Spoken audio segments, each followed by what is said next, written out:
On voit des personnes qui génèrent des centaines de milliers d'euros, des millions d'euros et qui d'un coup mettent tout sur un même coin. Et qui perdent ou qui gagnent De temps en temps, on voit des trucs de croissance encore plus élevés, mais de temps en temps aussi des pertes astronomiques. C'est quoi la plus grosse perte que tu as pu voir? Je vois très souvent plusieurs millions d'euros. La déclaration d'impôt. Rien que ces mots font transpirer des millions d'investisseurs particuliers. Entre formulaires incompréhensibles et règles fiscales floues, l'exercice est déjà un énorme casse-tête. Et si en plus vous avez eu le malheur de vendre des cryptos cette année, alors là bon courage. 1er janvier 2024 versus le 31 décembre, le Bitcoin a dû faire à minima x2,5. Il faut arrêter de penser que la valeur va s'augmenter, va faire x10 en un an. Et c'est justement ce cauchemar que mon invité du jour s'est donné pour mission de simplifier. Pierre Morisot est le fondateur de Waltio, la première plateforme européenne dédiée à la déclaration fiscale des crypto-monnaies. Un outil devenu indispensable à mesure que l'administration fiscale se penche de plus en plus sérieusement sur les actifs numériques. Aujourd'hui, tu as une attention médiatique qui est très sur gagner beaucoup très rapidement, mais ce qu'on voit le plus, c'est que plus la richesse se construit rapidement, plus elle se déconstruit rapidement. Plus les fragiles. Ouais, exactement. Et Pierre n'est pas juste un entrepreneur,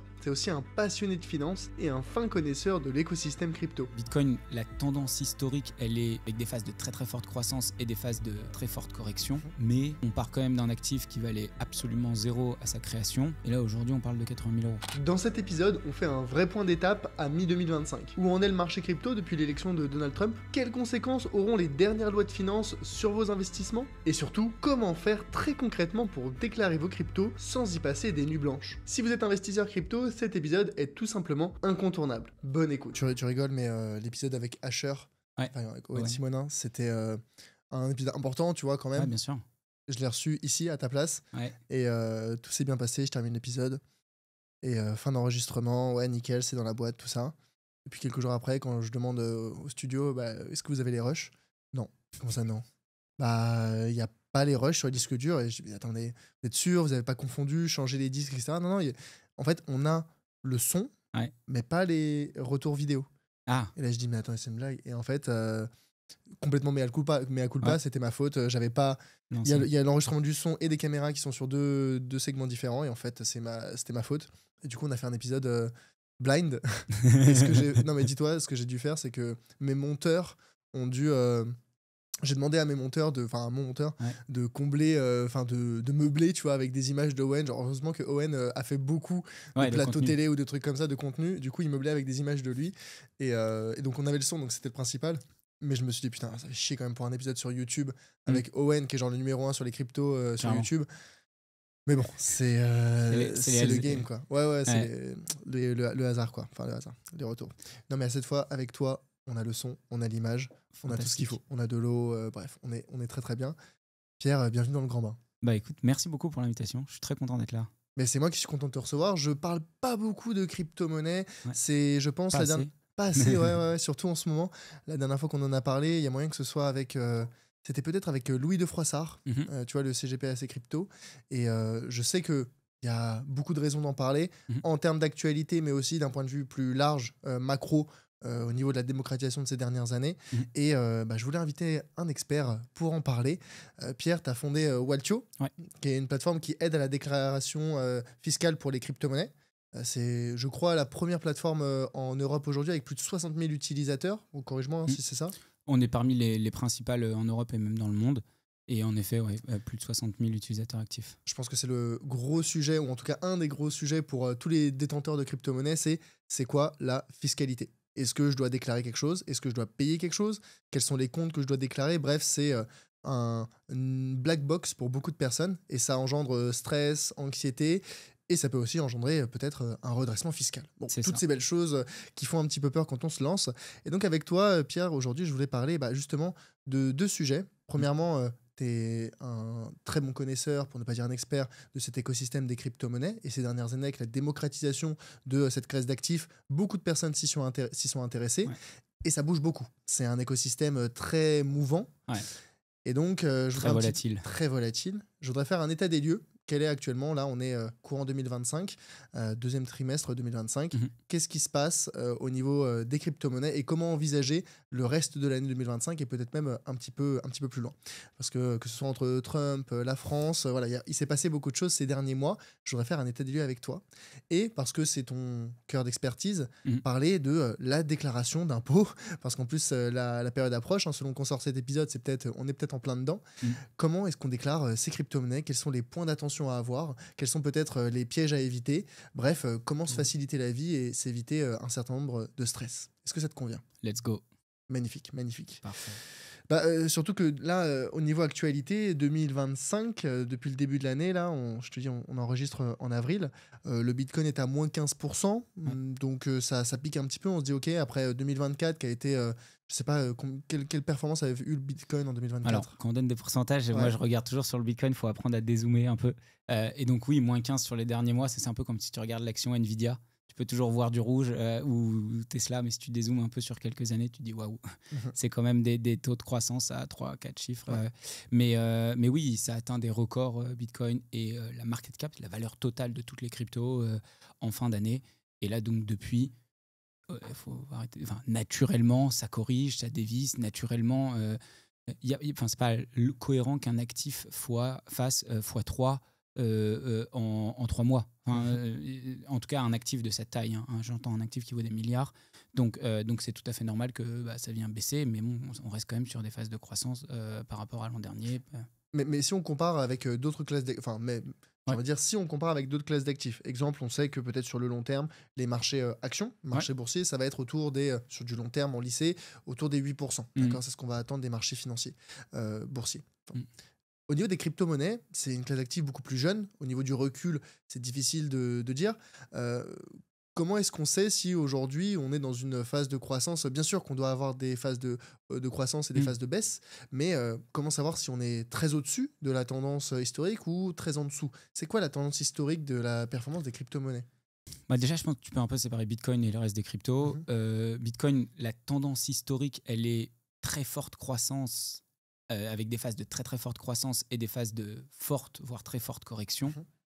Mais on part quand même d'un actif qui valait absolument 0 à sa création, puis 1 centime, puis quelques euros, puis quelques dizaines d'euros, puis quelques centaines. Et là, aujourd'hui, on parle de 80 000 euros. Donc, depuis sa création, c'est une croissance, c'est la prise de valeur la plus significative d'un actif financier qui n'est pas financé par ni la Banque centrale, ni des fonds d'investissement. On n'a pas fait tourner la planche à billets, quoi. Voilà, exactement. Donc, même si indirectement, le fait qu'il y ait beaucoup de liquidités sur les capitaux, et on pourrait y revenir, mais la valeur des cryptos et la valeur de Bitcoin, je trouve, devient de plus en plus corrélée aux valeurs des marchés financiers. Et c'est incroyable de voir ce changement, tu vois, de paradigme où historiquement, c'était un actif qui était vachement dépendant de l'offre et la demande et beaucoup moins, on va dire, des institutionnels ou des très grands fonds, hedge funds, spécialistes du trading qui faisaient en fait impacter les cours, où là maintenant pour le coup les cours sont très corrélés aux news géopolitiques et toute la partie financière traditionnelle. C'est vrai qu'avant on entendait parler du Bitcoin, des cryptos, mais généralement du Bitcoin en priorité, comme étant presque, j'ai envie de dire, l'or numérique, une valeur refuge qui permettait un petit peu de se hedger face justement aux variations des marchés financiers. Et maintenant, quand on regarde, effectivement, je pense qu'il y a une forte corrélation, surtout avec les valeurs tech. Et fondamentalement, les personnes qui s'intéressent aux valeurs tech, ils s'intéressent peut-être à la blockchain, au smart contract. Et donc, c'est finalement, il y a une corrélation au niveau des investisseurs particuliers. Et tu l'as dit, à plus haute échelle, là, c'était en 2024 quand on a eu l'approbation de l'ETF Spot Bitcoin. Forcément, il y a des institutionnels qui sont arrivés. Donc aujourd'hui, le Bitcoin, c'est plus une valeur refuge, en fait. Je pense quand même que Bitcoin, pour moi, ça reste une valeur refuge sur le long terme. C'est-à-dire que c'est la prise de valeur, pour moi, la plus certaine sur le long terme. On voit une phase d'impression monétaire qui est vraiment importante. Et donc, tu as une notion de rareté. Donc, quand on parle de l'or, il y aura 21 millions de Bitcoin, pas plus, pas moins. Et donc, le fait que son nombre de tokens, le nombre de jetons, le nombre d'unités monétaires soit déjà défini et après, pour ne pas en avoir davantage, ça crée cette rareté. La rareté, elle est aussi associée quand on compare à l'or, c'est la difficulté d'extraction de l'or, la complexité, son coût associé. Le Bitcoin, le transférer, le déplacer, ça a quand même un certain coût, la fameuse preuve de travail. Donc, pour moi, sur le long terme, Bitcoin, ça reste un actif financier qui est hyper intéressant, qui est passionnant à comprendre, parce que Bitcoin, ça permet de comprendre les deux choses les plus compliquées, qui sont l'économie et l'informatique, ou Internet, quoi. Ce que les gens ne comprennent pas, et ce qui est très complexe à comprendre.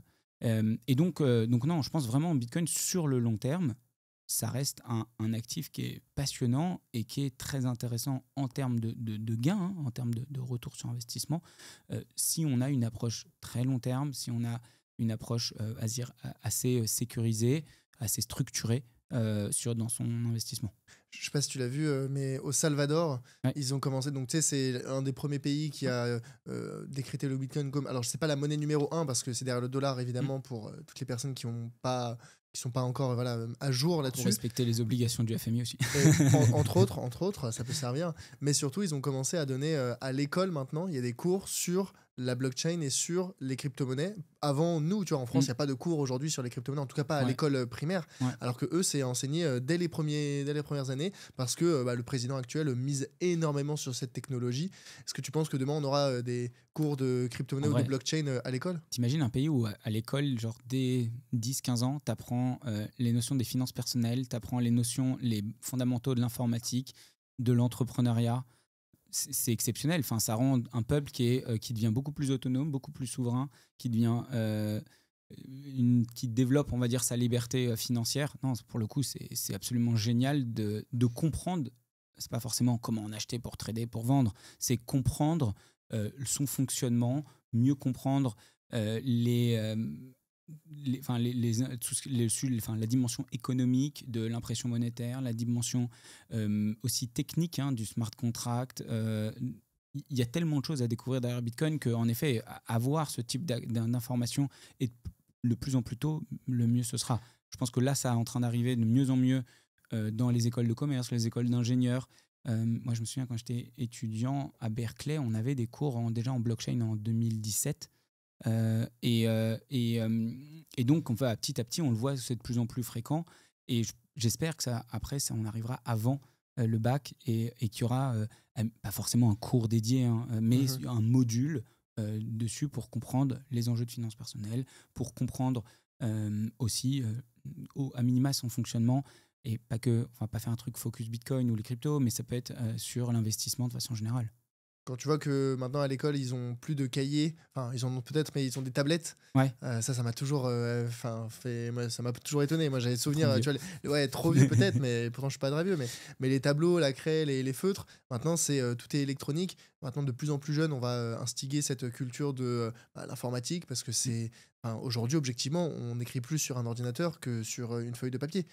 Mais à l'échelle des crypto-monnaies, je me pose la question, ça apporte une certaine dimension d'indépendance, d'autonomie, tu l'as dit plus tôt. Ouais. Est-ce qu'un État a vraiment intérêt à rendre indépendant et autonome tous ses concitoyens à partir du moment où, si jamais il y a des transactions qui sont faites en crypto-monnaie, par essence, c'est plus difficilement, c'est pas que c'est pas traçable, mais c'est plus difficilement contrôlable, tu vois, au niveau de la masse monétaire, au niveau de la croissance, au niveau de tous ces éléments-là. Est-ce qu'un État a envie d'avoir plein de petits indépendants?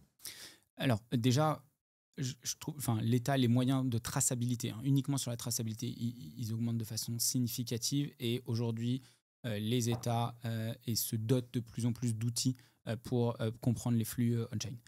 Maintenant, sur ce qui est l'autonomie et l'indépendance financière, c'est intéressant, oui et non, dans le sens que les États-Unis, moi, je ne pensais pas qu'ils allaient adopter une position, Donald Trump, aussi pro-Bitcoin. Le dollar et son hégémonie. Bitcoin devient une sorte de concurrent au dollar pour les échanges internationaux, même si même si les autres cryptos et les stablecoins peuvent aussi avoir ce rôle. Mais donc, c'est étonnant de savoir que tu as le leader mondial, le numéro 1, qui peut être concurrencé par un acteur extérieur qui est donc Bitcoin comme système de remittance, ou de transferts internationaux. Et donc, c'est eux qui l'adoptent en premier. Donc, d'un côté, ça veut dire que concrètement, ils se mettent à dos, ils se mettent à dos certains services de l'administration américaine traditionnelle, mais en même temps, ça montre aussi une direction de se dire, ok, dans ce qu'on fait, il y a des choses qui sont pas bien et qui vont être automatisées, qui vont être informatisées, qui vont être remplacées.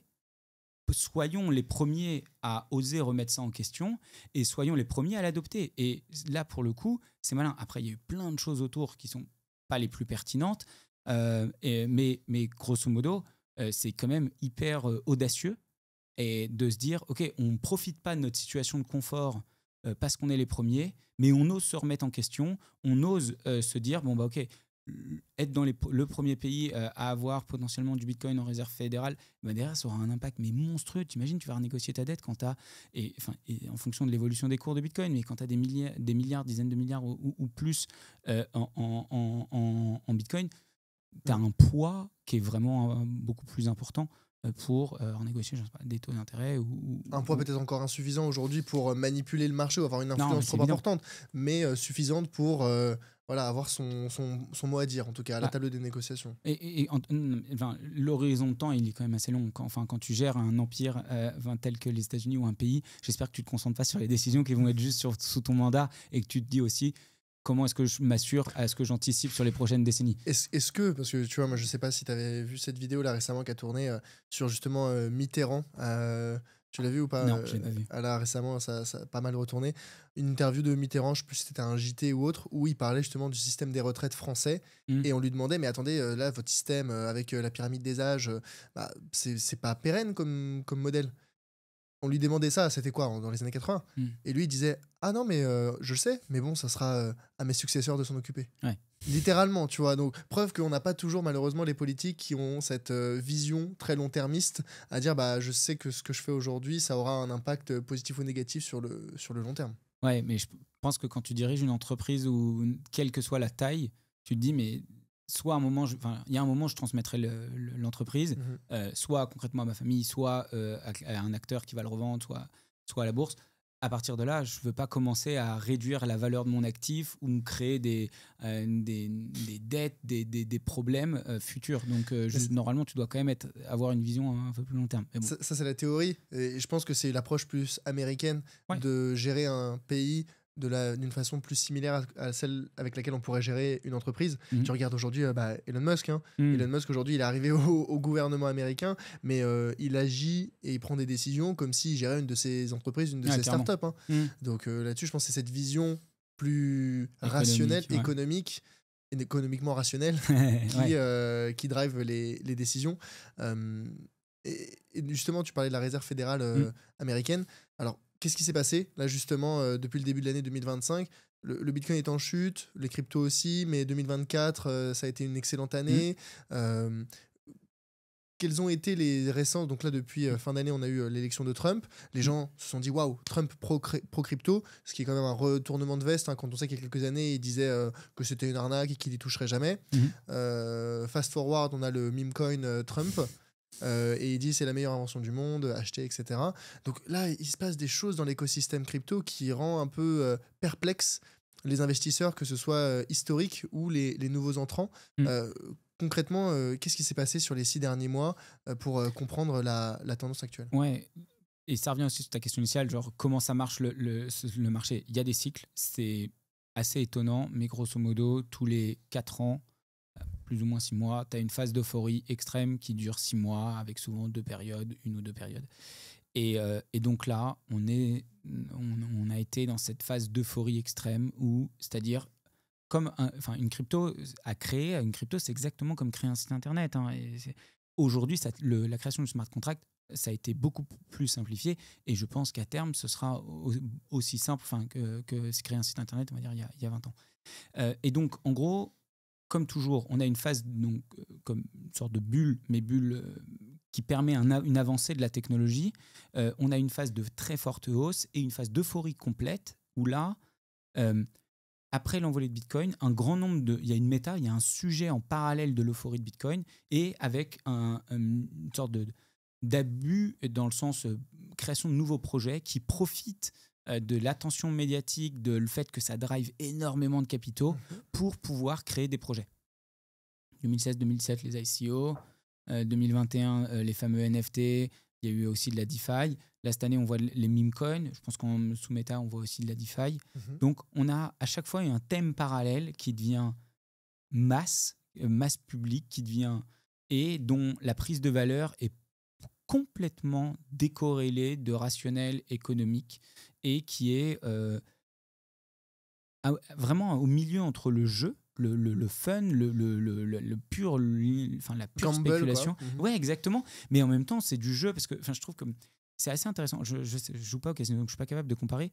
Mais c'est vrai que quand tu regardes, tu rentres dans une logique où les gens jouent avec de l'argent. Je sais même pas s'ils avaient des euros entre les mains, ils arriveraient à jouer de la même façon, même avec un centième, tu vois, s'ils l'avaient réellement en euros. C'est juste que là, comme c'est des référentiels qu'on parle en Ether, en Solana ou dans d'autres cryptos, on a tellement plus la même approche, le même paradigme que en fait, les gens sont complètement irrationnels. Tu mets d'un coup en fait, l'équivalent de 4, 5, 6 mois de ton salaire dans un truc que tu sais même pas.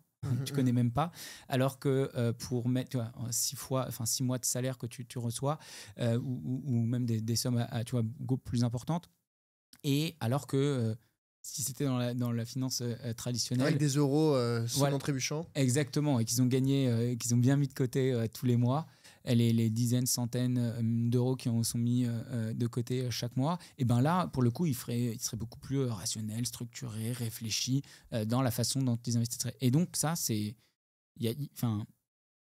malheureusement inhérent à la proposition de valeur des cryptos, hein, de ce monde ouvert. C'est un petit peu comme le même sujet où sur Internet, tout le monde peut écrire ce qu'il veut. Donc on retrouve des choses qui sont complètement fausses. Et des choses exactement, fausses, ouais. exactement. Et donc toute la force des choses, c'est de soi-même être capable de différencier ce qui est intéressant de ce qui n'est pas intéressant. Malheureusement, très souvent, ce qui donne l'attrait médiatique dont on parle le plus, c'est les choses les plus extrêmes et ce qui en plus fonctionne en termes de viralité sur les réseaux. Il y a un petit... ah non, c'est good. Changement de bric-casque. Ce qui fonctionne ce qui a une viralité énorme sur les réseaux, c'est justement ces sujets de gains exceptionnels, très courts. Tout ce qui va être émotionnel de toute façon. Ouais, exactement. Tout ce qui va être ultra émotionnel, avec des prises de gains et des pertes astronomiques très rapides. Et qui... C'est aussi un peu un équivalent de produit financier qui, dans la finance traditionnelle, est réservé à des investisseurs agréés. Il faut montrer patte blanche, il faut avoir un certain niveau, avoir une accréditation AMF ou être conseiller en investissement financier, ou même d'autres accréditations pour être capable d'accéder à des produits où, en fait, en 24 heures, on peut perdre l'intégralité de son capital, type produits dérivés structurés ou autres. Et là, en fait, d'un coup, c'est accessible à tous, exactement comme l'information sur Internet. Et donc, se retrouvent beaucoup de choses, beaucoup de bêtises, tu vois, et en même temps, des personnes qui gagnent beaucoup d'argent très rapidement aussi qui perdent tout. Hein.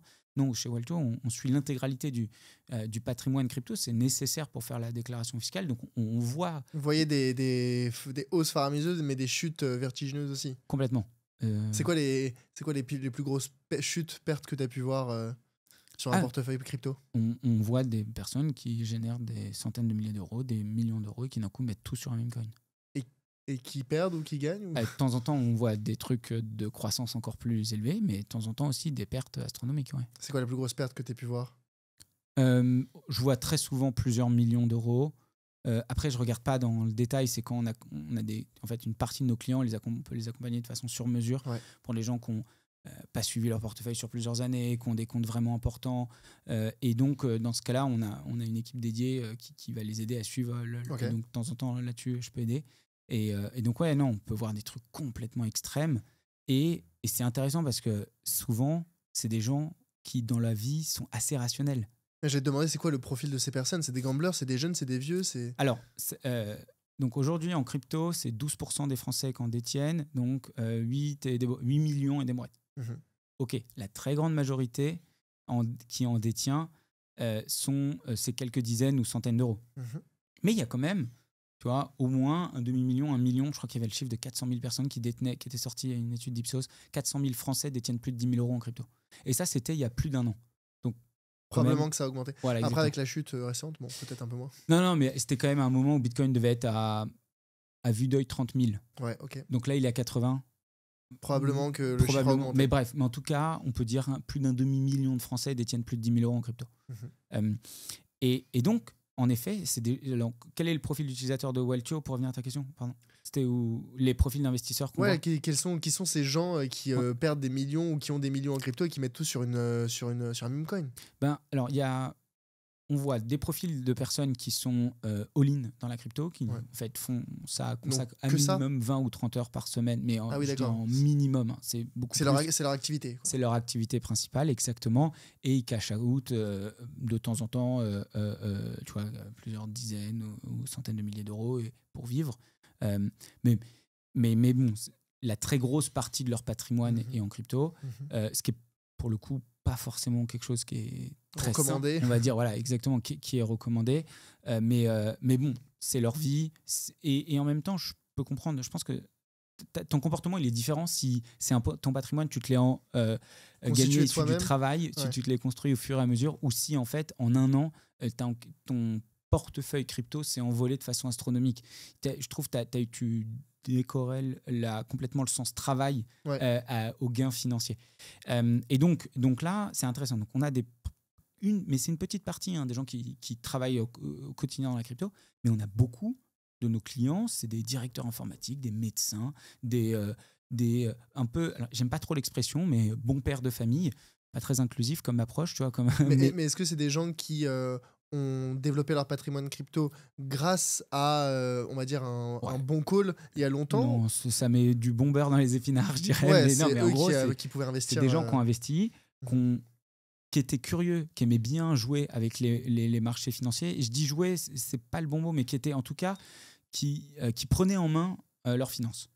Quand tu investis plusieurs milliers, dizaines de milliers, voire centaines de milliers je te parle de ça peut-être avant 2014-2015, c'est proche quand même du jeu, hein, j'ai envie de dire.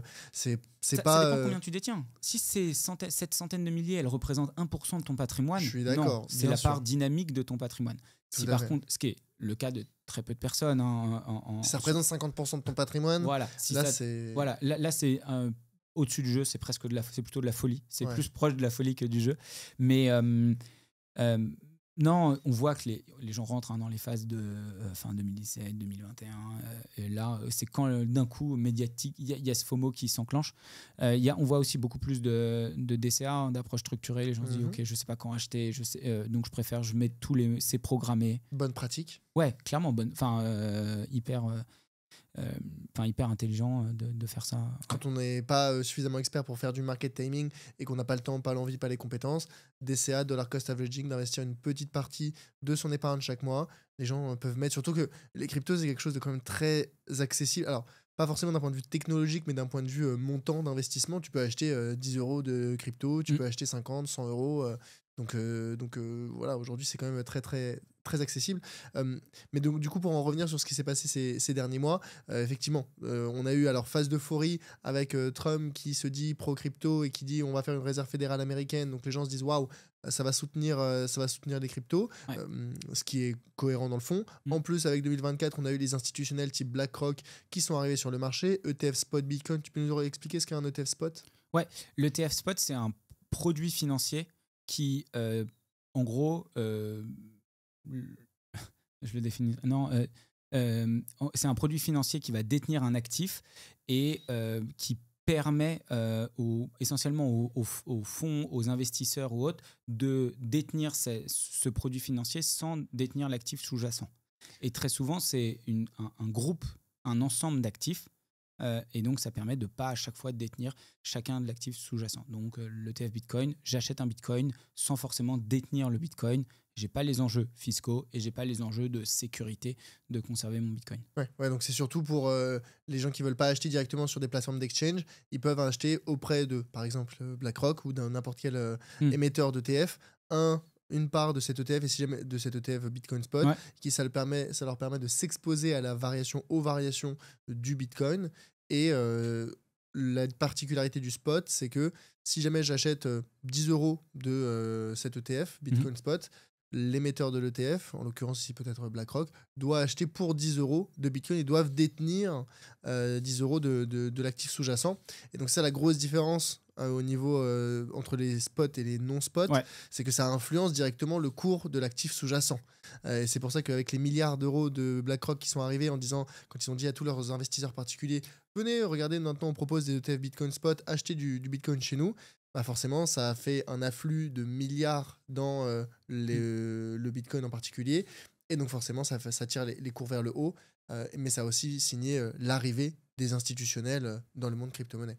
C'est ça, exactement. Je pense pour plusieurs raisons. Un, c'est parce que les gens ne veulent pas la sécurité. Et deuxième temps, c'est que les ETF sont des produits financiers qui sont distribués pour les professionnels. Euh, en tout cas, pensés initialement. Et donc, il y a plein aujourd'hui de professionnels qui se disent mais j'ai pas envie d'aller sur une plateforme d'échange, d'acheter des cryptos, de me dire est-ce que je les perds ou après j'ai trop de montants, donc je dois gérer moi-même la sécurité, détenir mes clés et tout. Et donc, en fait, les ETF peuvent être inclus dans des livrets, dans des Compte titre. Ouais, exactement. Donc ça, c'est le livret, donc on va dire l'enveloppe fiscale, mais il y a en plus, on va dire toute la tuyauterie pour c'est inclus dans leur logiciel pour pouvoir acheter les produits. Et donc, les ETF sont des produits financiers qui sont beaucoup mieux distribués auprès des professionnels de l'investissement. Et donc, dans ce cas-là, ça ouvre tout un marché qui est le marché intermédiaire, c'est-à-dire qui est le marché pour les particuliers et les entreprises qui ne gèrent pas eux-mêmes leur argent et qui vont faire appel à un intermédiaire, qui vont faire appel à qui vont passer par les produits créés par les banques, par les assurances, par leurs conseillers en gestion de patrimoine ou autres. Et donc, eux, ils vont pouvoir avoir ce type de produits financiers. Et ce qui est la majorité aujourd'hui des investissements financiers, de la façon dont ils sont distribués, c'est donc via des intermédiaires, via des spécialistes de la gestion. Donc, oui, c'est l'ETF Bitcoin Spot, c'est pour le coup un excellent indicateur de ce produit s'institutionnalise et va être est distribué aux professionnels et donc va rentrer dans les livrets et moi je pense même que les gens en auront sans à peine le savoir. Tu vois, à terme, on aura peut-être l'ETF numérique entre guillemets et dedans tu auras une partie de crypto Bitcoin et une partie de d'autres valeur tech, peut-être, hein, je te donne une idée pour montrer que... En fait, on va avoir une émergence de produits d'investissement financiers, digitaux, qui permettent de s'exposer à plein de technologies ou d'actifs sous-jacents, dont les crypto-monnaies. Ouais. Et en fait, les gens ne sauront même pas exactement ce qu'ils ont dedans, comme c'est le cas actuellement. Hein. Enfin, moi, je le vois bien dans mon activité de conseiller en investissement. Quand on fait un état des lieux des contrats, par exemple, d'assurance vie des clients, derrière, ils se disent « Bah non, je sais même pas ce qu'il y a dedans. » Donc ça va clairement se perdurer. Mais donc finalement, on comprend pourquoi on a eu une hausse avec les institutionnels plus l'arrivée de Trump qui se dit pro-crypto. Mais du coup, qu'est-ce qui s'est passé là depuis début 2025 ? Je pense, déjà, qu'est-ce qui s'est passé ? Elle n'est pas que dans les cryptos. Hein. C'est dans le monde général. Une guerre... une peur et une sorte de folie à la tête de la première puissance mondiale. Donc l'enjeu, il n'est pas sur qu'est-ce qui s'est passé sur les marchés crypto, mais je pense beaucoup plus sur le marché financier de façon générale. Donc il y a d'un coup inquiétude, il y a des doutes. On sort de plusieurs semaines, le mois de novembre et le mois de décembre, ça a été une euphorie absolue sur les cryptos. Donc correction naturelle suite à l'envolée extrême, prise de... et donc certains qui ont pris des gains, d'autres qui ont et donc phase d'inquiétude. Est-ce que c'est le début d'un bear market, c'est-à-dire d'une phase de correction sur plusieurs années ? Honnêtement, j'en sais rien. Est-ce que c'est juste quelques mois et qu'après, on va dire une sorte de rebond un peu technique et qu'après les choses repartiront à la hausse ? Je ne sais pas non plus. Mais en tout cas, j'ai plus les chiffres, mais en 1er janvier 2024 versus le 31 décembre, Bitcoin a dû faire à minima x2,5. Il faut arrêter de penser que la valeur va s'augmenter, va faire x10 en un an. Quand il y a cette phase d'euphorie, c'est normal que derrière ça corrige. En fait, c'est dans le nom. Ça s'appelle une correction. Oui. C'est pas là pour indiquer que ça va mal. C'est tout simplement pour... Moi, j'aime bien l'analogie du nettoyage. Ça nettoie un peu le marché de valorisation peut-être trop élevée, décorrélée des rationnels économiques, financiers. Alors, va définir les rationnels économiques et financiers pour les crypto-monnaies. C'est peut-être moins évident que pour une entreprise. Mais dans tous les cas, il y a des rationnels économiques et financiers. Et donc, si jamais on est allé dans une phase, comme tu disais tout à l'heure, d'euphorie, de survalorisation, derrière, on doit avoir une correction pour revenir sur quelque chose de plus rationnel, de plus réaliste. Et j'ai même envie de dire, c'est très bon signe pour les investisseurs qui sont long terme. Et pour rappel, si on investit que ce soit sur les marchés financiers, en bourse ou en crypto-monnaie, on doit avoir un horizon d'investissement plutôt idéalement moyen de long terme. Une dizaine d'années minimum, ça serait bien. Clairement. Et donc, si jamais on a une correction aujourd'hui, moi, ce que j'aime dire aux gens, c'est les soldes. Ouais. Il n'y a pas de raison de paniquer plus que ça si tu sais que tu vas conserver tes crypto-monnaies encore 5, 10, 15, 20 ans peut-être pour certains. Et que si on a cette tendance long terme haussière comme on l'a sur les marchés actions depuis maintenant 200 ans, bah, que ça corrige aujourd'hui de 5, 10, 15, 20%, moi je vois ça comme une bonne nouvelle. Ouais, ce qu'on voit dans les chiffres dans Weltio, et c'est un truc qu'on va partager prochainement, c'est que les top 10% des plus gros investisseurs sur Weltio ont bien profité du mois de novembre et du mois de décembre pour vendre une partie de leur crypto et pour encaisser leurs gains, tu vois, après des mois, des trimestres, des années d'attente, et de se dire, ok, bah là j'ai vraiment un portefeuille qui est très vert, j'ai des gains qui sont vraiment importants, j'en profite pour alléger mes positions et les vendre. Et est-ce que toi, t'as vendu? Alors, moi, j'ai, à titre personnel, donc j'en détiens, j'ai mes cryptos à titre perso et la boîte aussi en détient, parce qu'on encaisse une partie de notre chiffre d'affaires. Moi, j'en ai vendu une partie. Alors, la question, elle était surtout, quand tu gères une entreprise dans les cryptos, que tu en détiens à titre personnel et que tu en détiens dans la trésorerie de la boîte, ça fait une surexposition. Ça fait une surexposition. Et puis même, il y a un moment, c'est bien de se concentrer. Et donc moi, pour le coup, c'était surtout la logique de me dire, je veux me focus sur Weltio, c'est génial ce qu'on est en train de faire avec la boîte, donc on se concentre là-dessus et je veux pas me mettre des couches, on va dire, de risque en plus. Et voilà, ça me permet d'être laser focus sur la boîte. L'exposition au risque, je comprends parfaitement le rationnel de dire, bah, si les cryptos vont mal, ma boîte va mal et mon portefeuille perso va mal, donc ça, c'est à éviter idéalement. C'est comme les gens qui ont des actions de leur entreprise, dans le PE, où souvent on peut avoir des stock options ou ce genre de choses. Les gens me demandent, est-ce que je conserve ou pas? Je dis, bah, le problème, c'est pas d'en avoir, c'est d'en avoir trop ou de manière très importante par rapport au reste de ton patrimoine, et que si jamais demain ta boîte va mal, bah, ton patrimoine personnel va mal et ton patrimoine professionnel va mal. Donc non, mais je comprends le rationnel. Par contre, sur le côté, je veux pas y passer trop de temps. Je t'avoue que, alors moi, je suis l'investisseur passif. Vraiment, je fais du DCA sur mon Bitcoin, sur mes Ethers. J'ai mis en place du DCA automatique. Ça me prend à peu près 4 secondes. Et j'ai encore, ça c'est quand j'ouvre mon application pour regarder les cours. Ça me prend pas de temps. Pourquoi est-ce que toi tu te dis, bah non, moi ça me prendrait du temps ou ça me prendrait de la charge mentale? Alors, pour 2 raisons. Déjà, je vais plus penser à la trésorerie de la boîte. C'était très bien de profiter en 2024, donc on en détient, on en tenait une plus grosse partie. C'était très bien de te dire, bah, on a des mois de cash tu vois, qui s'additionnent et qui vont en plus. Donc ça, c'était super. Et en fait, à partir de là, tu te dis, OK, mais si j'ai une part de la trésor de la boîte, donc qui devient beaucoup plus important en BTC et en crypto que les fiat, là, c'est plus une règle de gestion, de gestionnaire d'entreprise. Tu vois, à l'égard des dettes qu'on a, je me dis, mais c'est pas très cohérent, c'est pas hyper sain. Évidemment, c'est hyper dur de se dire ça, surtout quand tu es dans des marchés. Enfin, on croit aux crypto à fond, sinon on ferait pas ce qu'on fait. Mais il y a un moment où on se dit, la priorité pour nous, c'est quand même la boîte. C'est la sécurité aussi. Exactement, c'est le développement de l'entreprise. Et donc, à nous on a vu plusieurs bear markets. On a vu pendant le bear market, bah, c'est dur. On doit se serrer les coudes, il faut faire attention aux dépenses et autres. Donc, pour le coup, se recréer un matelas en cas de bear market pour quelques années, c'est quand même...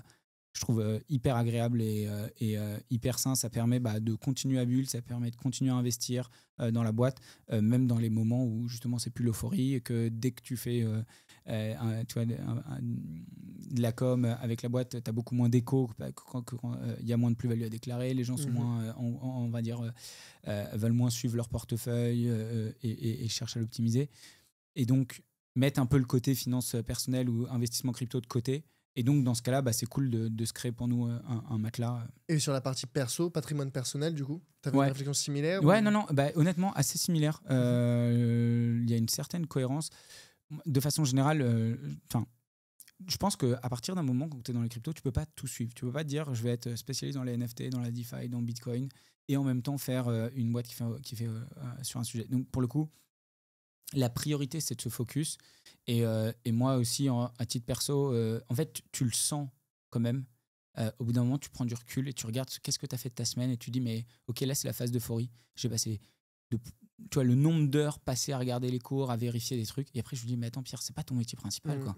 Ton métier principal, c'est développer Weltio. Donc, ce temps, c'est du temps que tu passes pas avec ta famille et du temps que tu passes pas à développer la boîte. Donc, dans ce cas-là, c'est pas prioritaire, quoi. c'est exactement. Et à la rigueur, dans ces moments-là, c'est mieux de prendre du recul. Alors, ok, il y a peut-être des plays très court terme à faire, mais je trouve que et là, c'est peut-être plutôt l'expérience d'avoir des cryptos depuis 8 ans maintenant, de se dire, bah ok, non, profite, Joue la safe, quoi. voilà, exactement, ouais, joue la safe. Et moi, tu vois, c'est intéressant parce que vraiment, quand on en parlait tout à l'heure en off, nous, on a créé Wildcho dans la logique de se dire on veut aider les gens à suivre leur portefeuille et faire leur déclaration fiscale, mais aussi, genre, l'idée get rich fast, tu vois, genre, je vais gagner masse de thunes tout de suite.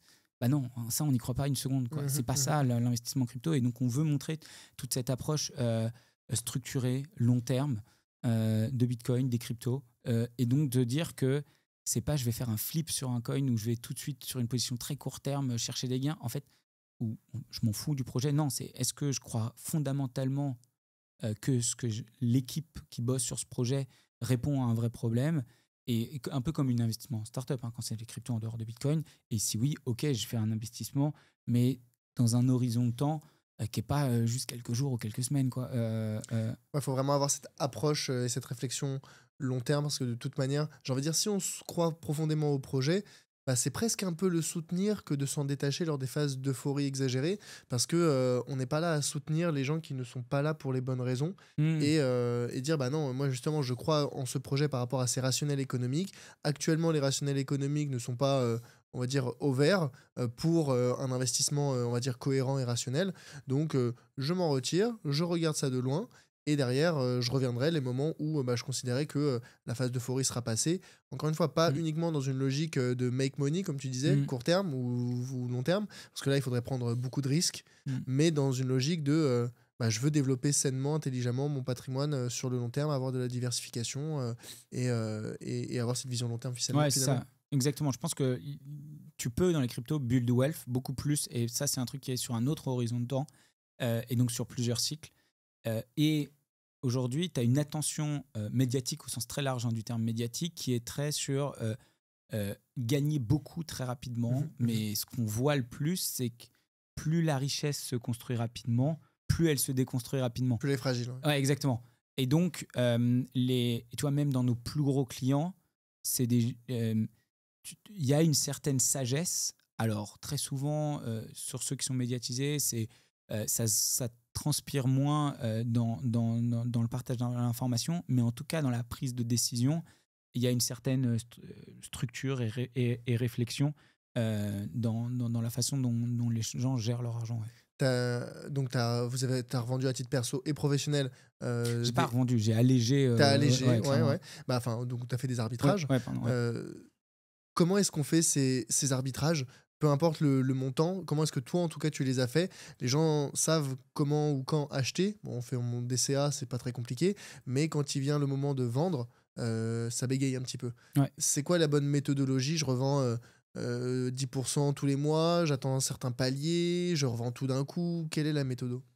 Alors, je sais pas s'il y a une bonne, mais maintenant, nous, ce qu'on voit, moi, ce que j'ai fait, c'était que c'est très personnel, mais je m'étais fixé une sorte d'objectif en se disant, bah, ok, pour l'achat d'un bien immobilier, il nous faudrait tant pour avoir ça. Et donc, en gros, dès qu'on atteint ce seuil, on le sécurise. Et donc, en effet, c'est hyper dur. Parce que mais on le sécurise d'un coup?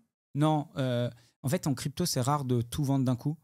C'est quand même mieux de se faire des paliers ou te dire, bon, bah, en tout cas, ce gros bloc, il y a quand même des blocs. C'est pas tout d'un coup. Tu vois, genre, j'ai atteint. Mais le bloc, il est en fonction des cours ou en fonction du capital que tu as développé? Du capital. Moi, je pense que plus tu vas te concentrer sur les cours, plus ça va être court-termiste et en fait, plus tu vas te faire balader par le marché. Alors que plus tu te concentres sur toi, tes objectifs, on va dire, et mine de rien, tes propres objectifs, tu vas légèrement les adapter en fonction des cours. Parce que tu dis, ah non, là, peut-être pas, mais bon, il faut que je vende quelques jours ou semaines après, tu vois. Mais je pense que tu dois te concentrer absolument sur tes propres objectifs. Et donc, disons, ton objectif, c'était. Est-ce que je veux m'acheter une bagnole? Est-ce que je veux... C'est ça. Supposons, je sais pas, tu étais à 50 000 euros de Bitcoin. Ton objectif, c'était de faire un apport de 70 000 euros pour acheter, je sais pas quoi, une maison. Super. Les cours augmentent, tu arrives à 70. Qu'est-ce que tu fais? T'attends? Tu vends tout? Moi, j'ai vendu une première partie. Ouais. Et après, j'ai vendu à un autre moment. Mhm. Et là, pour le coup, le reste, Et ce c'est moment, tu encore en l'as crypto. défini comment? C'est par rapport à l'évolution des cours ou Ah non, de c'était ton juste, capital? j'ai atteint ce capital. Ok, donc par exemple, Et ça là, peut j'ai être. pas tout vendu, mais j'ai vendu, je crois, entre 20 et 30% de Ouais, l'objectif. ouais. Et donc, comme ça, au moins, tu le sécurises. D'accord, donc tu avais besoin de n'importe quoi, de 50 000, tu arrives à 70 000 euros de Bitcoin, tu vas revendre 20 000, Ouais. donc tu redescends à 50, et puis après ça va remonter à 80, et là tu vas revendre 30, et tu auras atteint ton objectif. C'est ça un peu ta Grosso méthode? modo, c'est cette approche par palier, en effet. Après, moi, j'essaye de te faire une réponse Ouais. qui correspond à ce que j'ai fait. Et en Mais même c'est ce qui temps, m'intéresse. et non, et en même temps, ce que je vois, ce qu'on voit sur les comptes de nos users. Mais en effet, c'est hyper dur de vendre en crypto. D'ailleurs, ce qui est aussi très dur, c'est d'acheter, hein. Acheter au bon moment, c'est hyper dur. Mhm. Donc, en effet, ce que tu disais, l'approche DCA, elle reste quand même très. Ça permet un peu de se sortir d'une charge mentale de est-ce que c'est le bon moment, est-ce que c'est trop tôt, est-ce que c'est trop tard. Par contre, donc à l'achat, être en approche DCA et à la sortie, de se dire ok, c'est l'euphorie, je commence à sortir. Pour moi, c'est. Enfin, en fait, à chercher le meilleur Mhm. moment top, ça va être une sorte de charge mentale, mais énorme. Stress, angoisse, de nuit, de Potentielle machin. déception. Ouais, exactement. Alors que de se dire, ok, ça c'est mon objectif. Derrière, enfin, honnêtement, c'est incroyable de s'acheter un truc avec des gains en capitaux qu'on a fait, je trouve. Bah ça, de toute façon, c'est le goal-based investing, hein. C'est la Mm. philosophie de définir une stratégie d'investissement par objectif. Et quand tu sais que tu investis, peu importe la classe d'actifs, pour acheter une voiture, acheter une maison, payer les vacances, payer les études de tes enfants ou quoi que ce soit, Mm. tout de suite, ça apporte une dimension pragmatique, rationnelle, qui amène d'autant plus de satisfaction quand on l'atteint. Alors que si jamais l'objectif est creux, du style je vais avoir 100 000 euros sur mon compte, bah super. Et en réalité, une fois que tu les as, bah en fait, tu voudrais 120, 150, 200. Et donc en fait, t'as jamais le moment de là, je l'ai atteint et je suis comblé, je suis satisfait Mm. de l'atteinte de cet objectif, quoi. Ouais, enfin, je trouve que c'est en effet hyper sain d'avoir cette approche-là et c'est tellement satisfaisant personnellement de pouvoir réaliser une sorte de rêve, de voir le moment où tu vas l'attendre et puis d'un coup, ce rêve de pouvoir s'acheter, s'offrir ça ou partir, comme tu dis, partir en vacances, s'offrir ce voyage. Tu, tu sais, ça devient hyper concret, quoi. Faut avoir de toute façon cette approche très pragmatique quand on fait des investissements, surtout sur du long terme, parce que sinon derrière la motivation, l'intérêt, elle peut disparaître. Euh, Revenons-en rapidement Ouais. sur la partie États-Unis justement et la SEC, donc Ouais. un peu la l'AMF, les gendarmes américains Mm. des marchés financiers. Avec l'arrivée de Trump, on est censé avoir un gouvernement plutôt pro-crypto. Ouais. Euh, Pareil, est-ce que on s'attend ou quelles sont les mesures concrètement qui sont attendues sur cette partie crypto-monnaie aux États-Unis qui pourraient impacter le marché à grande échelle? Il y a 3 mesures qu'on voit arriver, Mhm. donc en tout cas qui ont été communiquées. Mhm. Et première mesure, ça a été de se dire on crée une réserve fédérale en Bitcoin. Mhm. Deuxième mesure, c'est on change la gouvernance de la SEC, donc de l'organe du régulateur. Au lieu d'en avoir un qui est assez conservateur, qui protège l'ordre établi, on va en mettre un qui est beaucoup plus moderne, qui est beaucoup plus numérique et qui va en fait favoriser l'adoption des cryptos et de tous ces nouveaux services financiers. Et merde, et le troisième, eh oui, et pardon, et le troisième, c'est on réfléchit à simplifier les démarches comptables et fiscales. C'est-à-dire, il y a le non-imposition des cryptos américaines, un truc assez souverain, donc qui a été proposé. Par crypto américaine, on entend des cryptos qui ont été quoi, développés Développé sur le territoire américain Ouais, ou par le exactement. gouvernement? Non, sur le territoire américain. Donc il y a Cardano, Ripple, et je crois qu'il y en a une ou deux autres.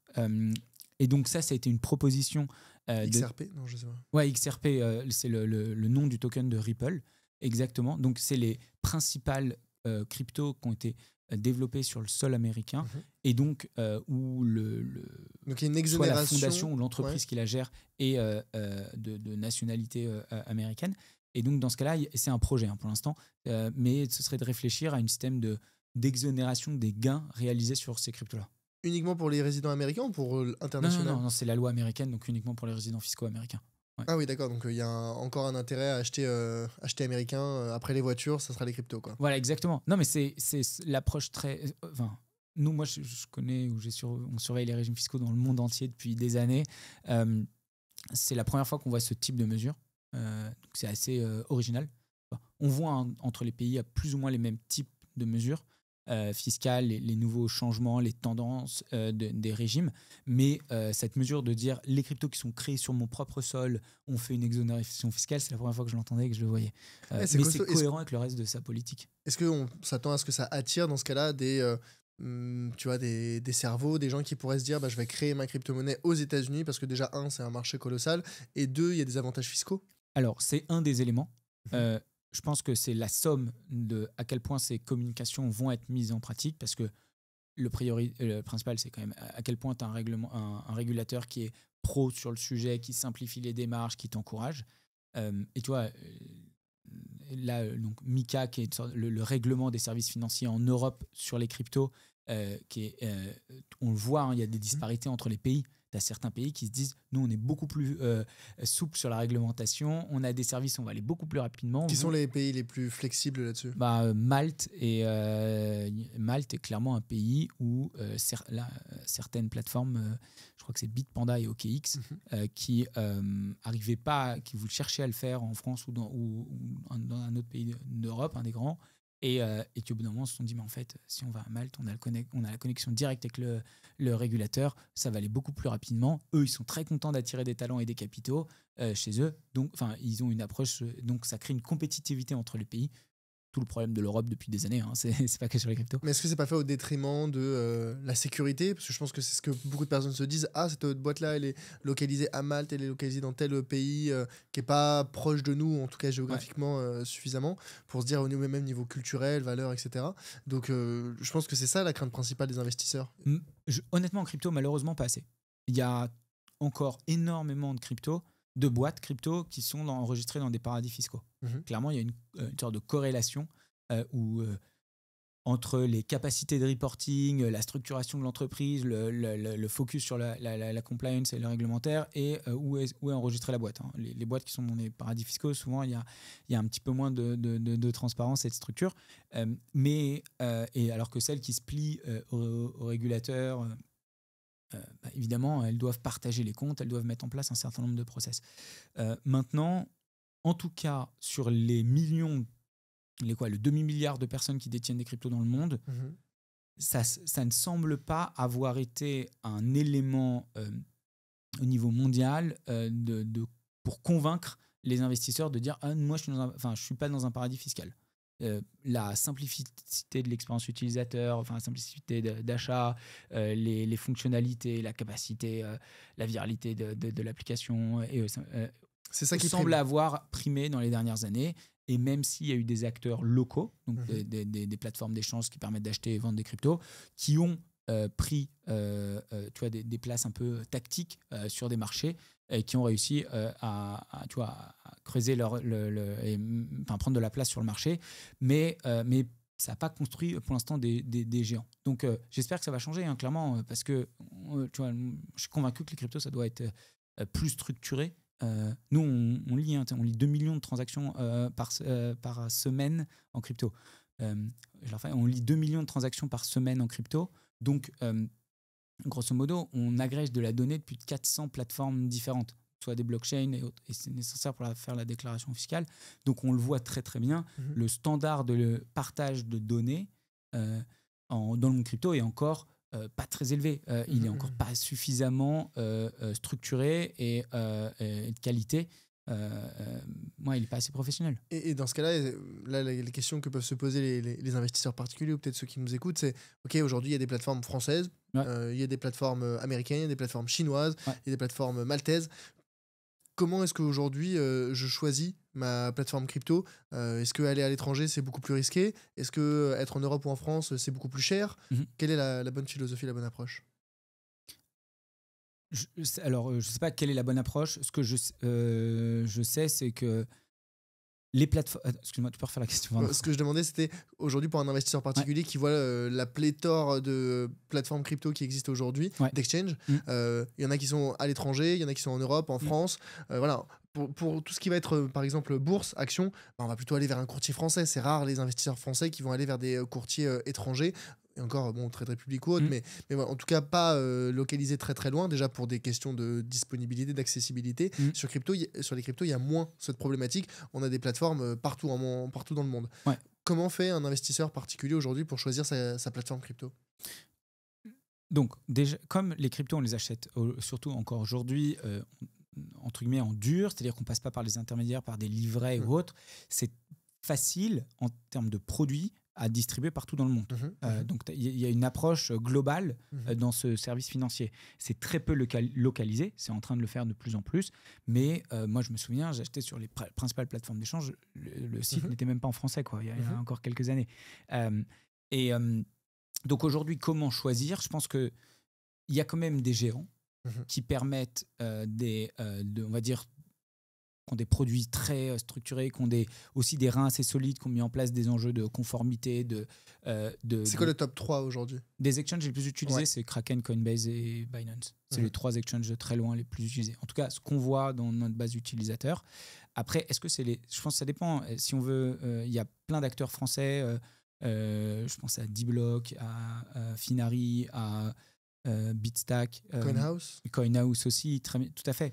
Meria aussi, qui en fait savent mieux parler aux Français, qui ont des services clients en français, qui permettent en fait d'avoir cet accompagnement un peu plus personnalisé, quoi. Soit personnalisé, soit humanisé, soit aussi un produit plus spécifique sur un besoin particulier, typique Finari ou Bitstack ou D-Block, et donc qui permet en fait dans ce cas-là accompagner dans l'investissement. Donc de façon générale, je pense que c'est toujours intéressant de faire appel à des Français parce que le produit est plus pensé pour nous, ou des Français ou Européens. Maintenant, honnêtement, ce serait intéressant de sonder, tu vois, à quel point sur les courtiers dans le monde finance traditionnel, les gens connaissent la nationalité de chacun des courtiers. Toi et moi, on sait que Trade Republic, c'est allemand ou je sais pas, De Giro néerlandais, mais je me demande si vraiment tout le monde connaît l'identité de chacun de ces courtiers, quoi. Ouais, finalement, tu as cette facilité d'accès qui permet cette démocratisation et un peu cette mise à plat, cette mise à niveau pour tous les courtiers. Et alors en France, là on a pas mal parlé des États-Unis, on a eu le projet de la finance 2025, ça a changé pas mal de choses, en tout cas il y avait un objectif de changer pas mal de choses. Dans les grandes mesures, qu'est-ce qui a été implémenté? Donc, parce qu'il y a des mesures qui ont été rejetées. Qu'est-ce qui a été on va dire, mis en place et quels sont les impacts potentiels sur la partie crypto-monnaie? Alors déjà, sur la loi de finances, c'est un truc qu'il y a tous les ans. C'est les débats de fin d'année sur de se dire voter le fameux budget. C'est très drôle, hein. Avant, personne ne savait ce que c'était un 49.3. Maintenant, c'est national comme info. Et donc là, il y a ces débats. Et notamment, depuis même maintenant 6 ou 7 ans, le sujet crypto, tous les ans, est adressé. Donc le sujet des actifs numériques, qu'est-ce qu'on modifie sur la loi, essentiellement lié à la fiscalité. Donc tous les ans, il y a des débats. Il y a des choses qui sont très farfelues, qui sont proposées, heureusement qui ne passent pas.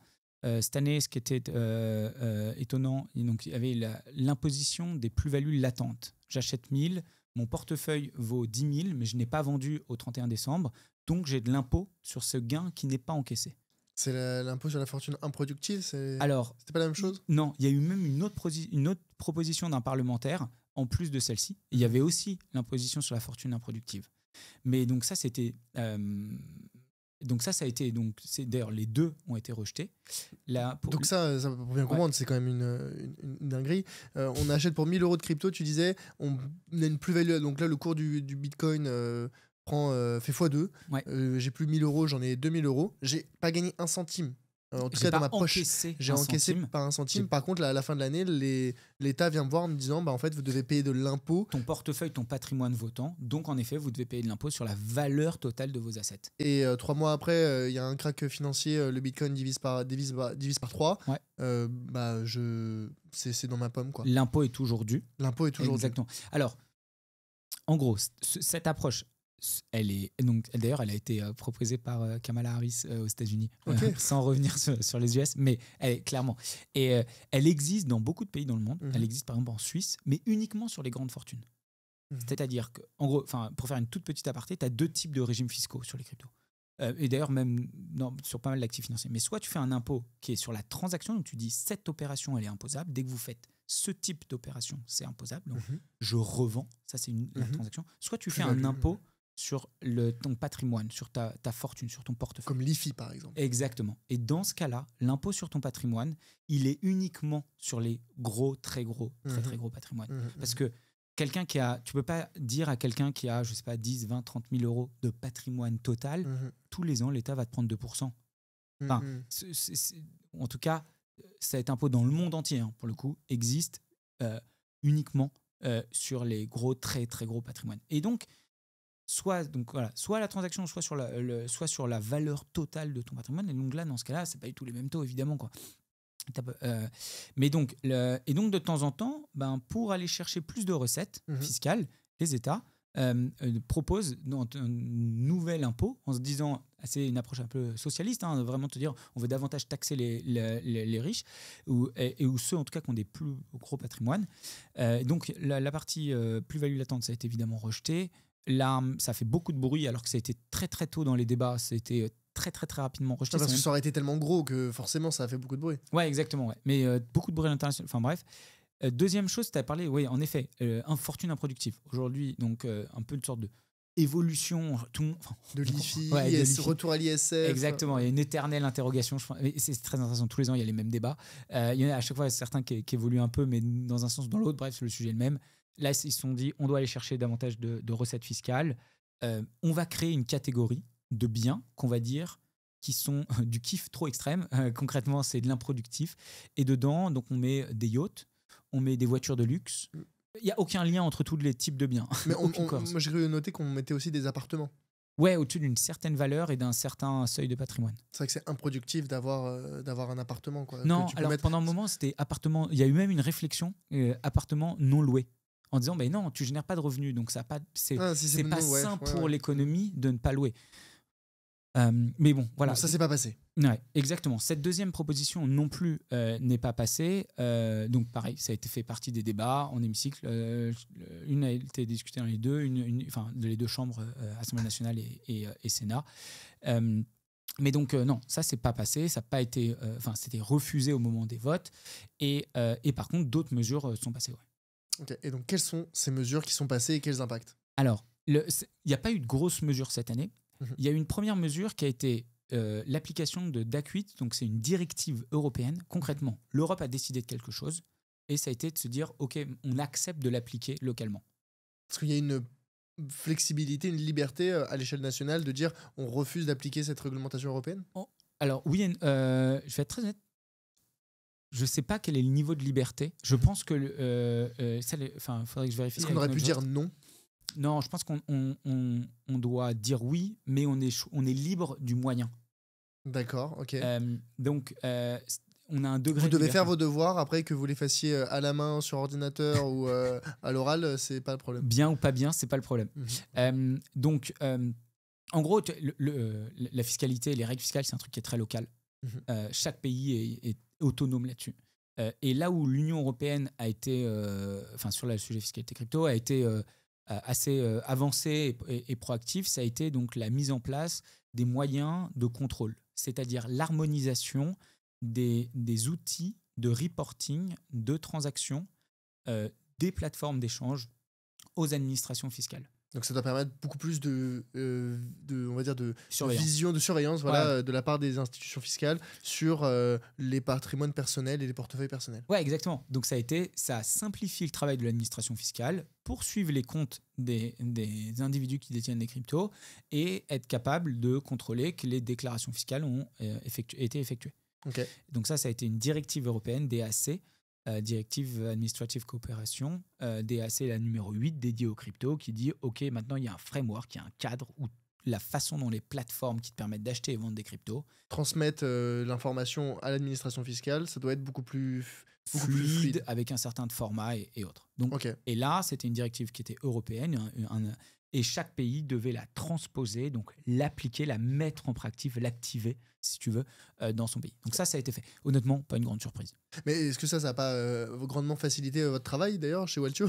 Alors, oui et non. C'est-à-dire que, en fait, la logique même de notre métier, pourquoi il n'existe pas d'ailleurs dans d'autres actifs financiers, c'est que quand tu achètes une crypto, si tu achètes, on va dire, une crypto à 1000, tu peux la transférer vers un autre compte. Et par exemple, si tu la transfères, elle vaut 10 000 sur ton wallet, type portefeuille Ledger ou sur un autre compte, et qu'après, tu vas la revendre, tu as besoin de connaître la toute première opération d'achat pour être capable de calculer ta plus-value.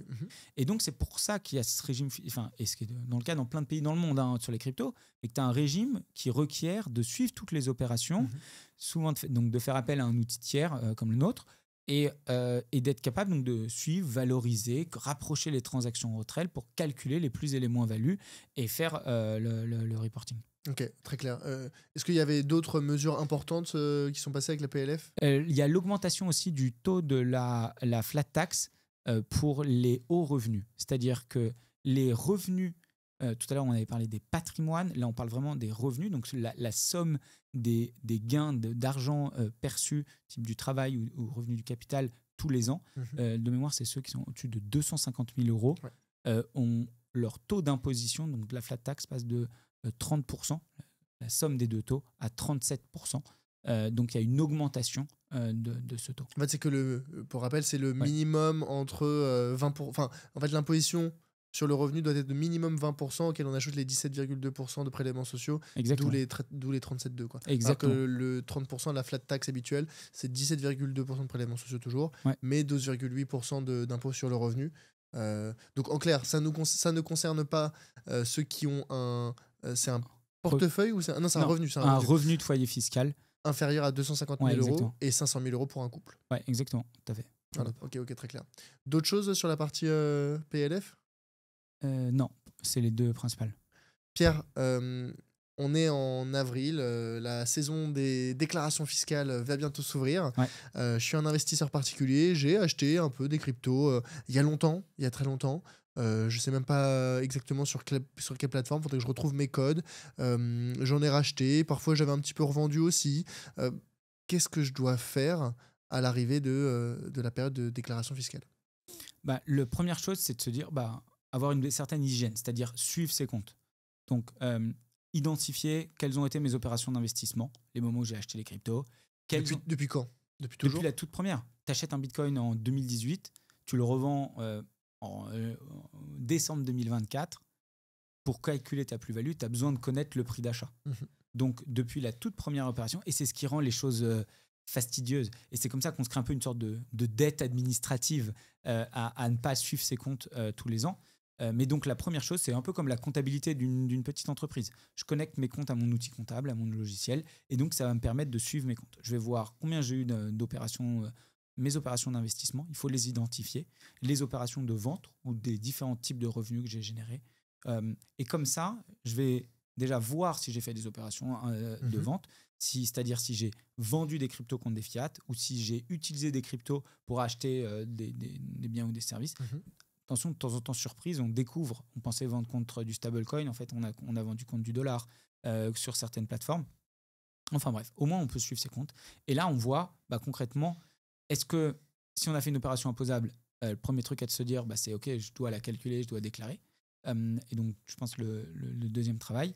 Et le troisième chose à se dire, c'est est-ce que mes comptes sont détenus sur des plateformes étrangères ? Concrètement, est-ce que mon argent est en dehors de la juridiction française et donc dans ce cas-là, exactement comme un compte bancaire, je dois informer l'administration fiscale que je détiens un compte dans un autre pays et donc juste donner quelques informations sur ce compte. Le fameux formulaire 3916. Voilà, exactement, ouais. Pour dire je détiens un compte, et donc ça c'est peut-être le plus simple, mais en même temps l'erreur qu'on peut faire le plus facilement. On a un compte et ça va dépendre de votre plateforme d'exchange. Tu le disais tout à l'heure, Binance typiquement, c'est pas en France. Trade Republic récemment c'est passé, maintenant ils ont un IBAN français, donc je crois que maintenant c'est considéré comme français. Ouais, en fait ça dépend, c'est un peu complexe, mais ça dépend des CGV, et on voit même, tu vois, comme Binance a une licence en France, il y a certains utilisateurs qui n'ont pas besoin de déclarer. Ah oui ? Ouais, carrément.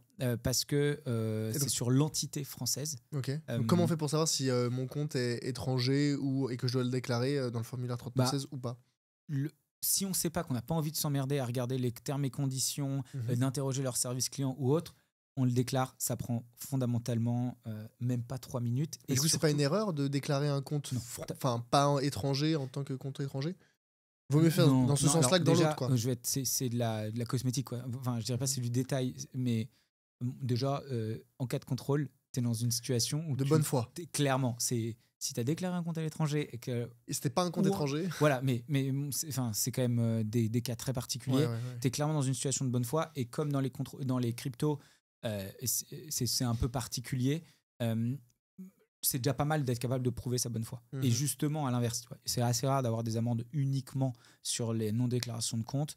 Par contre, elles sont, enfin, ce qu'on voit en France, c'est quand clairement il y a eu des opérations qui n'ont pas été des opérations imposables qui n'ont pas été déclarées, c'est là où s'ajoutent en fait, en tout cas, des amendes supplémentaires. Ouais, parce que la non-déclaration d'un compte détenu à l'étranger, c'est, de mémoire, 1 500 € d'amende. Ouais, c'est ça. Alors, en fait, ça peut augmenter. Il y a une certaine limite sur un nombre de comptes, mais ça peut augmenter surtout si c'est des comptes dans des paradis fiscaux, ce qui est le cas de beaucoup de boîtes crypto. Parce que, enfin, pour le formuler, des pays où la fiscalité est assez avantageuse, ou en tout cas qui ne coopèrent pas avec l'administration fiscale française. Et dans ce cas-là, imagine, j'ai un compte, je sais pas, j'ai ouvert un compte en 2017-2018 parce que on m'en avait parlé, c'était la hype. Je l'ai ouvert, mais j'ai fait aucune transaction dessus. Est-ce que je dois le déclarer? Ouais, normalement quand même, parce que c'est un compte qui est ouvert. En fait, nous, ce qu'on voit, c'est qu'en cas de contrôle, s'il y a des comptes, alors, si vous avez 12 comptes, qu'il y en a un qui n'a pas été déclaré, ce n'est pas le cœur du problème. Mais par contre, en cas de contrôle, s'il y a 1, 2, 3 comptes étrangers qui n'ont pas été déclarés, et que ces comptes, en fait, il y a des transactions depuis plusieurs années, en fait, ça encourage le contrôleur des impôts à diguer davantage, à aller plus creuser, à vous demander plus d'informations, à regarder plus dans le détail. C'est un premier warning qui dit il y a peut-être des choses à aller chercher. Exactement. Et donc, bien déclarer ses comptes, c'est justement on prend de l'autre sens régulièrement. Et là, c'est OK, les choses semblent carrées. S'il n'y a pas trop d'anomalies à vue d'œil, tu vois, OK, il y a eu des virements bancaires d'investissement de 300 000 € et le gars, 5 ans après, déclare un gain de 2 000 €, il y a peut-être un problème là. Mais s'il n'y a pas une sorte d'anomalie, mais je pense que tu vois, incohérence totale. Jean-Michel DCA, qui s'est vraiment pas pris la tête, qui avait ouvert un compte il y a très longtemps, qui n'a pas fait de transaction en 2018 et qui n'a pas fait de transaction dessus. Et là, en 2025, il écoute le podcast du Grand Bain, il apprend plein de choses. Et là, il se dit non, mais attends, ce compte-là, fallait que je le déclare. J'ai jamais fait de transaction dessus. Quel est le bon move? C'est de le déclarer? C'est de le fermer? C'est quoi? Alors, j'ai jamais fait de transaction dessus, pardon. Ouais, il n'y a pas de transaction dessus. Et je compte pas en faire dans le futur. Hein.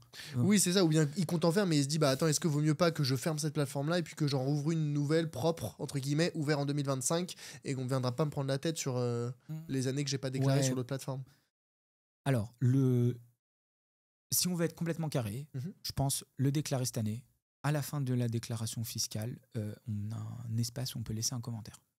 La toute dernière page, juste avant de valider. J'ignorais que ce compte, j'ai eu aucune opération d'entrée de cash, de sortie, tu le précises. J'ignorais qu'il fallait le déclarer. J'ai fourni toutes les informations dès cette année. Et si je le ferme pas dans l'année, je continuerai à le déclarer. Voilà. Comme ça, au moins, on est carré, bonne foi. On a informé, donc c'est une mention spéciale à l'administration fiscale, qu'on a pris conscience qu'on n'avait pas déclaré les années précédentes. Et que, je le redis, c'est vraiment rarissime des amendes uniquement sur la non-déclaration de compte. C'est parce que derrière, il y a eu d'autres choses qui n'ont pas été faites, des plus-values qui ont été encaissées, et ou l'utilisation des cartes bancaires au quotidien pour pour ne pas avoir une grosse opération de cash-out et de passer sous les seuils des banques, ou pour plein de choses. Mais donc, en fait, plus on va chercher à montrer qu'on va essayer de dissimuler sa fraude, et d'ailleurs c'est là où les taux, les augmentations des pénalités croient de façon astronomique, c'est quand on cherche à dissimuler de la fraude fiscale, qu'on cherche à cacher qu'on a gagné de l'argent en crypto. Pour répondre à ta question, en gros, non, on laisse une mention spéciale à la fin, sa déclaration fiscale, et donc dans ce cas-là, Ouais, donc la bonne foi semble prévaloir, surtout avec cet écosystème qui est très jeune, où je pense que même le contrôleur des impôts derrière qui regarde ton compte, il a il est pas hyper confiant sur ses appuis et que si jamais tu montres que tu as essayé de faire quelque chose de positif ou d'essayer de déclarer des comptes et c'est pas parfait, ça sera toujours mieux que celui qui a volontairement caché des informations ou caché des transactions. Complètement. Tu le disais tout à l'heure, les deux types de transactions du coup imposables, c'est quand j'ai converti des crypto-monnaies vers du fiat. Fiat, c'est de l'euro, des dollars, peu importe, Évidemment, toutes les monnaies d'État. toutes les monnaies. Donc, j'ai converti contre du dollar, c'est une opération imposable. Mais oui.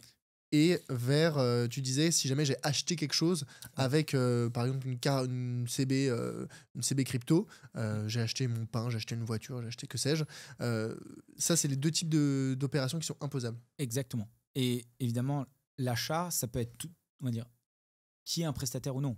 Je t'ai envoyé, je sais pas, un bitcoin pour Merci. acheter un truc, carrément. Mais dans ce cas-là,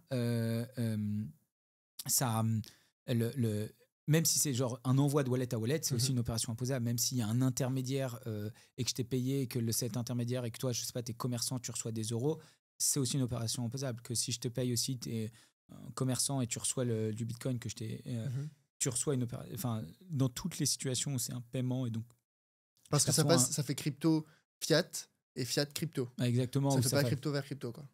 Dans tous les cas, l'achat d'un bien ou un service est une opération imposable.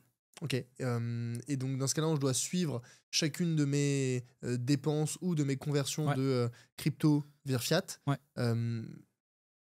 Et aussi, donc tu disais, c'est les achats et les reventes que j'ai pu faire. Ouais. Mais dans les achats, pareil, on reprend Jean-Michel DCA. Moi, je regarde pas mon compte. J'achète 50 € de bitcoin tous les mois. Ouais. Achat de bitcoin, hein, c'est-à-dire j'investis en crypto. Ouais, exactement. J'investis avec des euros.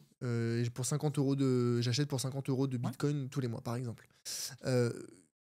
Qu'est-ce que je dois savoir? Je dois savoir le cours au moment de mes achats. Et c'est ça que je dois répertorier dans ma déclaration d'impôt? Alors, pour calculer soit je le fais tout plus-value. seul moi-même via un Excel. Donc, je dois noter toutes mes opérations d'investissement, la date, la valeur, le montant perçu, chacune de ces opérations. Ça, c'est plutôt Jean-Michel. Quand tu Excel. dis valeur perçue, c'est. Non, combien j'ai mis d'euros, combien j'ai perçu en crypto. Je suis censé. Si jamais j'achète 50 € de. 0,001. Je sais pas Bitcoin, quel est le cours du bitcoin. Oui, d'accord. Et Ok. après, la monnaie, la crypto perçue BTC. Ouais, ok, d'accord.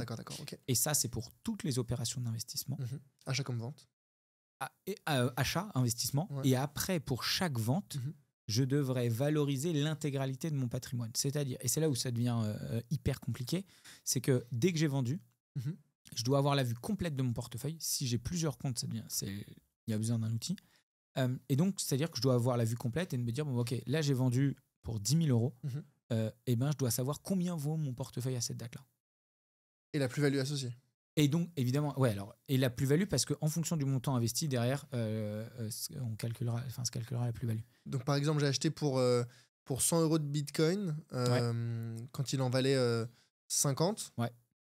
Enfin, non, pour 100, ouais, je sais pas comment prendre ça simplement, mais est-ce que tu as un exemple là très très simple, tu vois, sur 2 achats par exemple et une revente pour illustrer quelle serait dans ce cas-là la plus-value ou le coût associé? Donc, j'ai acheté 1000, mon bitcoin valait 10 000. J'ai acheté à nouveau 1000 et le bitcoin valait 20 000. Et on va dire, je revends quand il vaut 50 000. En fait, il va faire, première étape, c'est faire la somme des 2 opérations d'investissement. Donc, c'est-à-dire, j'ai 2 fois 1000 €. 2 fois 1000 €, j'ai 2000 € investis. Donc, c'est la formule. C'est donc je t'avoue que je l'ai plus en tête. Donc, c'est non, mais prix de cession moins prix total d'acquisition divisé par valeur totale du portefeuille. Je pense. Bon, tu vois, même là, c'est pas évident de toute façon à faire de tête, quoi. Ouais. Mais ok. Donc en gros, tu as une formule dans laquelle tu dois identifier toutes les opérations d'investissement, toutes les opérations où tu as revendu, donc toutes les cessions. Et donc dans ce cas-là, il va falloir prendre en compte chacune de ces opérations, les deux côtés, et on va dire pondérer la plus-value en fonction de la valeur totale de ton portefeuille. Et donc, ce qui rend les choses complètement fastidieux, tu vois, si on cherche à le faire soi-même. Ouais, horrible. Et donc, Parce que, en fait, chaque opération d'investissement et chaque opération de cession, à chaque fois, doit être pris en compte, c'est déduit et autres. Et si tu veux, c'est arrivé à Ah un oui, oui, niveau. parce qu'il y a plusieurs lignes, c'est vrai, dans la déclaration. Et notamment, s'il y a déjà eu des sessions auparavant, ça vient se reporter. Ouais, complètement. Ah bah oui. En fait, à partir du moment où tu vas vendre deux fois, enfin plus d'une fois, Ouais. c'est l'enfer. Et à partir du moment où tu as plus de 2 ou 3 investissements, 2 ou 3 fois où tu as fait des moments investis, tu t'arraches les cheveux. Ouais, donc vraiment, une bonne pratique peut-être pour ceux qui nous écoutent, c'est si vous comptez vendre pour cash out, Ouais. faites-le en une fois. Bah, Idéalement. Après, nous, tu vois, avec notre outil, c'est fait automatiquement. Donc, en fait, l'outil va tout calculer lui-même. Et donc, justement, moi, notre vision, c'est que la complexité administrative, ce soit pas un frein à l'investissement.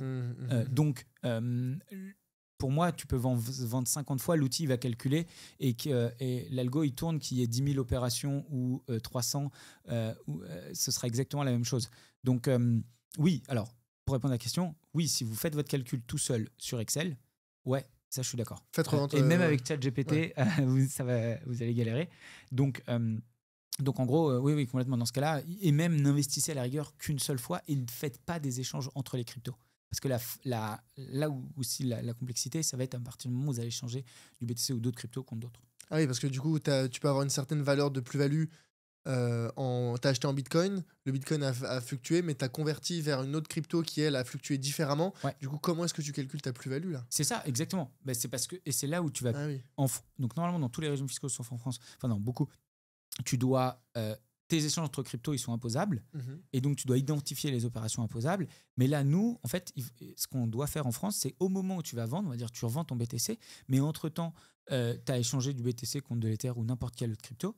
Et bien, en fait, il va falloir suivre ces échanges entre les cryptos pour être capable de savoir exactement, c'est beaucoup plus facile, exactement au moment où tu vends, combien tu as de chaque crypto et quelle est la valeur de chacune de ces cryptos.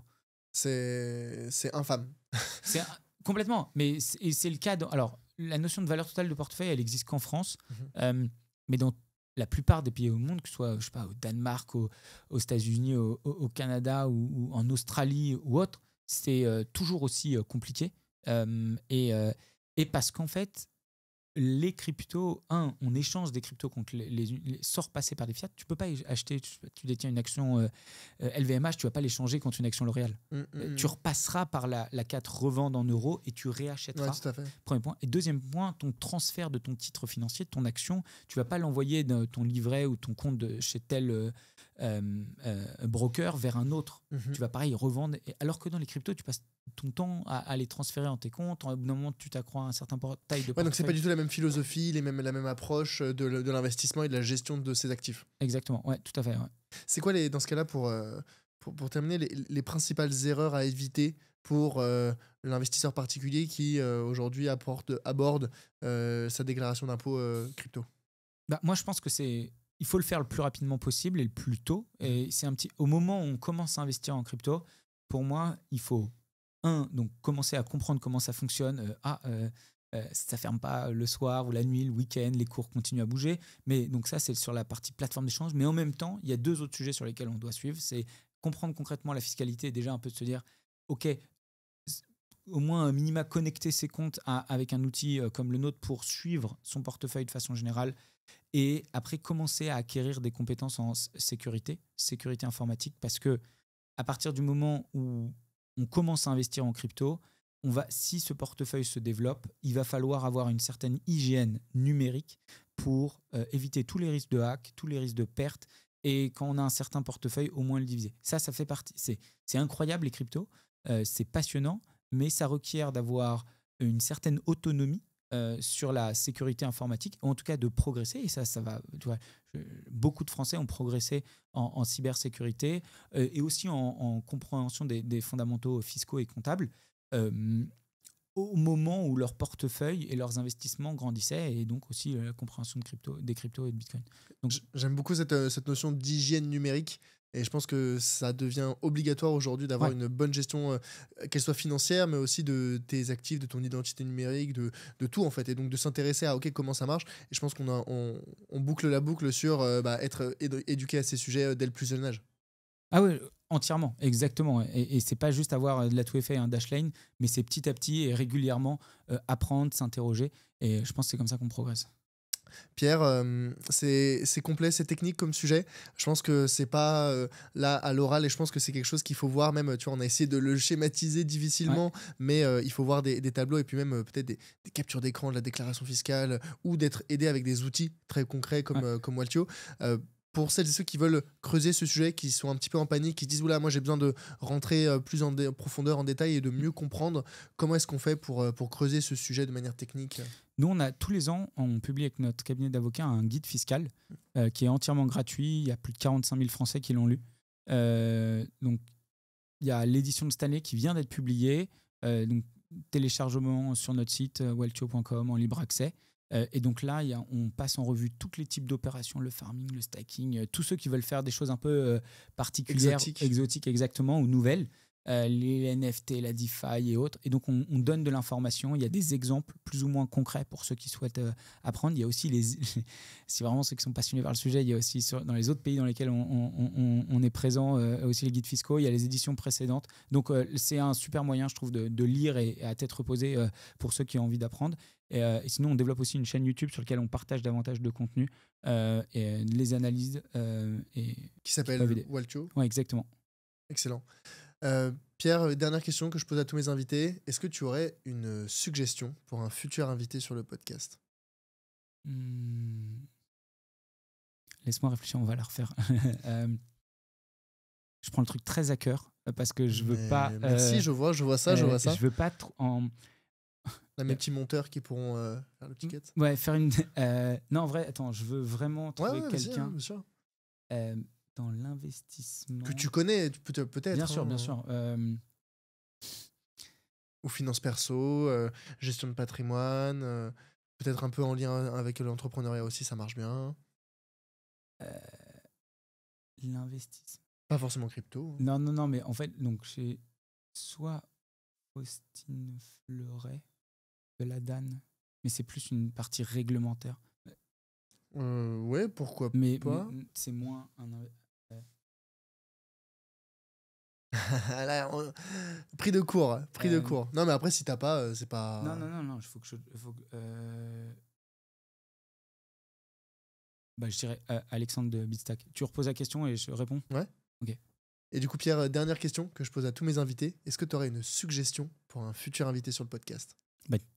C'est une bonne question. Tu me disais tout à l'heure que tu voulais parler plus des cryptos. Je pense aussi intéressant de parler plus de Bitcoin. Il y a par exemple Alexandre, le cofondateur de Bitstack, qui est une solution d'investissement en Bitcoin. Et je pense que c'est une bonne approche tant de l'investissement et en même temps la compréhension de Bitcoin.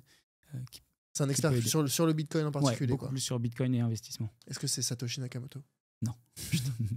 Je l'aurai un jour, Merci beaucoup Pierre pour ton intervention et peut-être à bientôt pour un prochain épisode du podcast. Merci encore pour l'invitation.